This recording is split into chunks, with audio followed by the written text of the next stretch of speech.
तो hello everyone, स्वागत है आपका हमारे एक नई वीडियो में। आज हम राज्य की नीति निर्देशक तत्वों को पढ़ने वाले हैं। बहुत ही इंपॉर्टेंट नोट्स को मैंने आप सबके लिए बनाया हुआ है, तो इस वीडियो को मिस मत करिए क्योंकि आपको मैं इसमें डिटेल से नोट्स के माध्यम से समझाऊंगा। अगर आपको नोट्स बनाना तो आप यहाँ से नोट्स बना सकते हैं, क्योंकि हर एक एग्जाम में अगर यूपीएसआई की तैयारी कर रहे हैं तो आपको इसमें से 2 से 3 क्वेश्चन मिलने वाला है। कैसे मिलेगा मैं आपको आगे बताऊंगा कि किस मॉडल का सवाल इससे उठेगा, और ये गारंटी है कि 2 से 3 क्वेश्चन उठेगा। ठीक, और मैं आपको जो बताऊंगा वही इंपॉर्टेंट रहेगा। चलिए स्टार्ट करते हैं।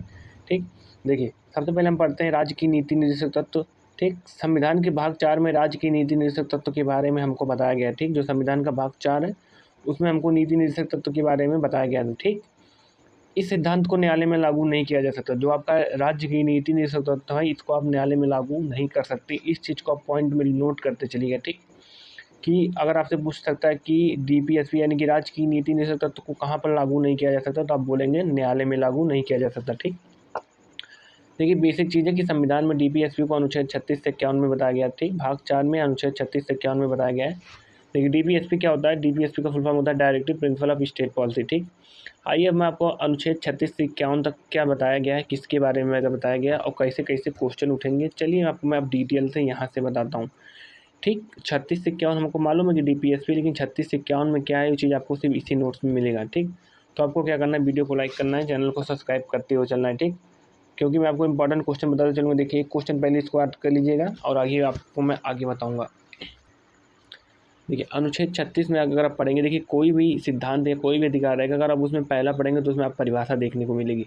अगर किसी भी चीज़ के बारे में रहेगी तो स्टार्टिंग परिभाषा से होगी। तो अनुच्छेद 36 कैसे याद करेंगे, आप सबसे पहले जानेंगे कि अनुच्छेद 36 तो परिभाषा ही होगा, या कोई भी लॉ रहेगा तो उसका पहला परिभाषा ही होता है। ठीक, देखिए परिभाषा राज्य की परिभाषा क्या है, वही परिभाषा है जो मौलिक अधिकार भाग 3 के अनुच्छेद 12 में।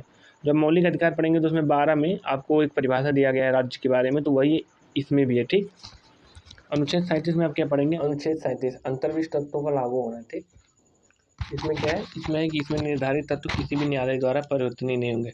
जो आपकी डीपीएसपी है वो किसी भी न्यायालय द्वारा परिवर्तनीय नहीं होंगे। ठीक, ये भी इंपॉर्टेंट ही है। ठीक, दूसरा क्वेश्चन हमको इंपॉर्टेंट मिल गया कि किस अनुच्छेद में लिखा गया है कि डीपीएसपी में निर्धारित तत्व किसी भी न्यायालय द्वारा परिवर्तनीय नहीं होंगे। ठीक, तब बताइएगा अनुच्छेद 37। ठीक, अनुच्छेद 38 में क्या है, राज्य लोक कल्याण की अभिवृद्धि के लिए सामाजिक व्यवस्था बनाएगा। ठीक, राज्य ऐसा काम करेगा जो लोगों के हित के लिए होगा, उनकी वृद्धि के लिए होगा, ऐसा कानून तो सामाजिक व्यवस्था बनाएगा अनुच्छेद 38 में। ठीक, 39 में हमको 4-5 अनुच्छेद पढ़ना है। 39 में राज्य द्वारा अनुसरणीय कुछ नीति तत्व। ठीक, जिसमें राज्य अपनी नीति का संचालन कुछ इस प्रकार से करेगा। कैसे करेगा, देखिए 39A अनुच्छेद 39A के तहत पुरुष और स्त्री सभी नागरिक को जीवनोपार्जन के लिए पर्याप्त आय स्रोत करेगा।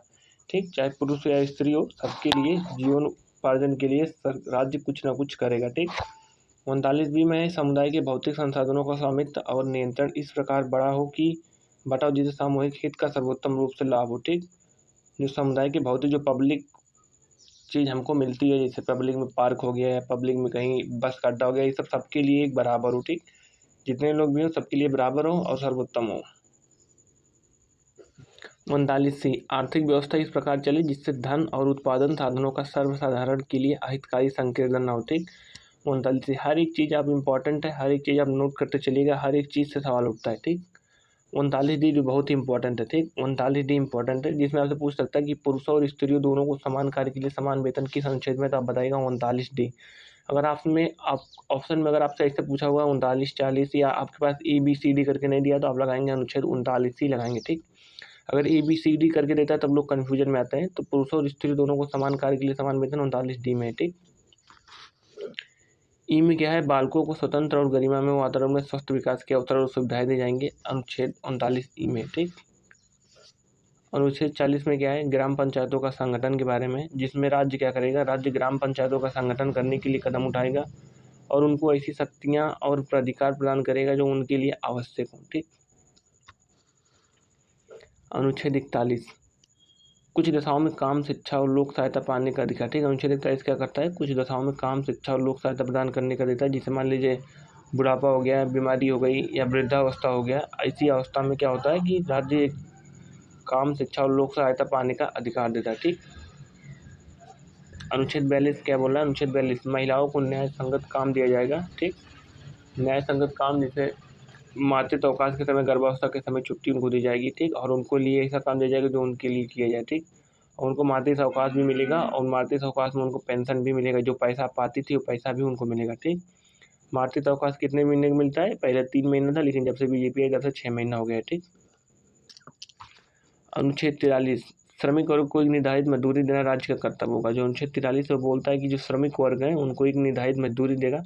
जो महात्मा गांधी जो मनरेगा वाला आया था 2013 में, उसके तहत 100 दिन का मिनिमम 100 दिन का सरकार क्या करती है, राज्य सरकार एक निर्धारित मजदूरी दी। ठीक, आपको 365 में 100 दिन का निश्चित मजदूरी मिलेगा। मनरेगा के तहत आपको 100 दिन का काम भी मिलेगा। अनुच्छेद 43 से क्या है, उद्योगों के प्रबंध में जो कुटीर उद्योग है उनके बारे में अनुच्छेद 43 है।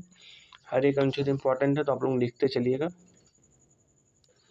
अनुच्छेद 44 क्या है, नागरिकों के लिए समान सिविल संहिता। ठीक, भारत के समस्त राज्य क्षेत्र में नागरिकों के लिए एक समान सिविल संहिता प्राप्त करने का प्रयास करेगा। ठीक, जो राज्य है वो नागरिकों के लिए एक समान सिविल संहिता लाएगा। ठीक, तो अभी तक जो गोवा है, ठीक, गोवा सबसे पहला राज्य है जिसने एक समान सिविल संहिता लाया है। ठीक, गोवा। तो अनुच्छेद 44 क्या है, नागरिकों के लिए समान सिविल संहिता है। ये भी बहुत ही इंपॉर्टेंट है। ठीक, जो मैं आपको इंपॉर्टेंट बता रहा हूँ उसको आप लोग बार ध्यान से पढ़ लीजिएगा। जो क्वेश्चन उठता है, मैंने यूपीएसआई की 20 सेट सॉल्व किया हुआ, उसी में से मैं बता रहा हूँ, ऐसे ही क्वेश्चन उठता है। ठीक, मेरे पास यूपीएसआई का 20 सेट है, बीपीएस वाला। ठीक, 45 क्या है, 45 में कि 6वें संशोधन द्वारा अधिनियम 2002 के तहत राज्य 6 से 14 वर्ष तक के बच्चों को शिक्षा का देखभाल करेगा। ठीक, अगर 6 से 14 वर्ष तक के बच्चे हैं तो उनकी शिक्षा का देखभाल राज्य करेगा।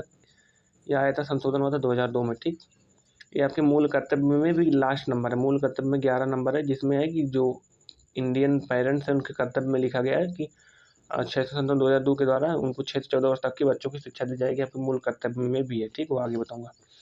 अनुच्छेद 46 बहुत ही इंपॉर्टेंट है। अनुच्छेद 44 3-4 बार पूछा गया है। अनुच्छेद 46 जिसमें पूछा गया कि राज्य अनुसूचित जातियों, जनजातियों और अनुसूचित जनजातियों और अन्य दुर्बल वर्गों की शिक्षा और अर्थ संबंधी हितों की अभिवृद्धि करेगा। ठीक, बहुत ही इंपॉर्टेंट, तो पूछा है ना हो, लेकिन अनुच्छेद 46 आपको आना चाहिए, जिसमें अनुसूचित जातियों के बारे में, अनुसूचित जनजातियों के बारे में और अन्य जो दुर्बल वर्ग के लोग हैं उनको शिक्षा, उनके अर्थ संबंधी हित की अभिवृद्धि के लिए। ठीक, ठीक, अनुच्छेद 47 में क्या है, जो मादक पेय पदार्थ जैसे शराब हो गया, पोषण आहार स्तर, जीवन स्तर तथा लोक स्वास्थ्य में सुधार का प्रयास राज्य करेगा। ठीक, कैसे करेगा, तो जीएसटी बढ़ा सकता है मादक पेय पदार्थ पे, और महंगाई ला सकता है मादक पेय पदार्थ, मतलब कुछ भी करे, लेकिन उसमें सुधार लाने का जो कर्तव्य होगा वो राज्य का ही होता है अनुच्छेद 47 के तहत।